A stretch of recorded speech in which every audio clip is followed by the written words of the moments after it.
আমার খুব খিদে পেয়েছে, তাড়াতাড়ি ভাত বাড়ো। হ্যাঁ, তুই হাত মুখ ধুয়ে টেবিলে গিয়ে বস, আমি ভাত বাড়ছি। ওমা জানো আজকে ফোড়নের বাড়িতে মাংস হয়েছে। এই তো আমিও দেখ তোর জন্য কত কিছু রান্না করেছি। এই মা, শুনেই তো আমার বেশি খিদে পাচ্ছে, তাড়াতাড়ি খেয়ে নি তাহলে। এই মা, এগুলো আবার কি? ওমা এটা কি গো? এটা সজনে পাতা ভাজা। ওমা এটা কি ভাজা? এটা সজনে ফুলের বড়া। ওমা এই ছোট বাটিতে আবার কি? এটা হলো সজনের ডাটা। ওমা এই ঝোলটা কিসের? এটা হলো ডাটা দিয়ে মাছের ঝোল, খেয়ে দেখ দেখি।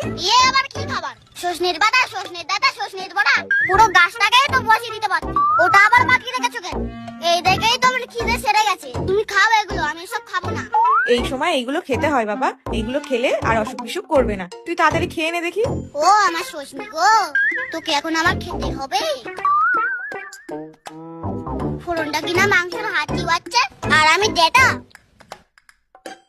এই দেখো, অফিস থেকে ফেরার সময় ভালো ডাটা পেলাম, তাই একটু নিয়ে এলাম। তাহলে একটু ডাটা পোস্ত করে তো ভালো করে। ও বাবা বাবা, তুমি কি ডেটা ছাড়া আর কিছু আনতে পারো না? ডাটা তো সারা বছর পাওয়া যায় না বাবা, ডাটা তো এখনই পাওয়া যায়, তাই এখন একটু ডাটা খেতে হয়। ও বাবানের মা, বাবানের মা, এই দেখো কি এনেছি তোমাদের জন্য। কই কি এনেছো দেখি? এই তো বাবান সোনা, তোমার জন্য আমাদের বাড়ির গাছে কচি সজনের ডাটা এনেছি। আবার সেই সজনে? আমি এই বাড়ি ছেড়েই চলে যাবো। কেন বাবান, কি হয়েছে? তুমি আর কিছু আনতে পারোনি? সজনে সজনে সজনে, তোমাদের ডাটা তুমি বাড়ি নিয়ে যাও, আমাদের